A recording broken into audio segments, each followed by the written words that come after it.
Então, boa noite a todos.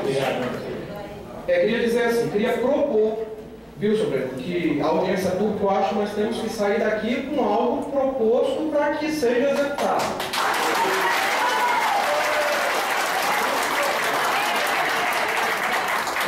Os pontos de divergência já estão claros para todos. Ônibus ruins, cartão, isso já está muito claro.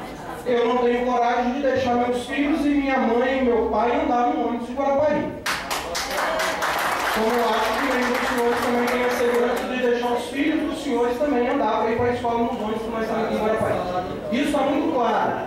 Então eu queria deixar como sugestão aqui que nós criássemos, senhor presidente, um grupo de trabalho com a sociedade organizada, com a Câmara Municipal, para que nós definitivamente achamos formas de resolvermos esse problema. O que nós não podemos mais aceitar as condições que os ônibus nossos estão hoje em Guarapari.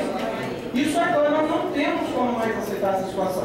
Então criemos um grupo de trabalho e saímos daqui com funções determinadas para que esse grupo de trabalho nos apresente então soluções para que essas soluções possam ser feitas, que possamos correr atrás junto com esse grupo organizado para resolvermos o problema de nossas famílias.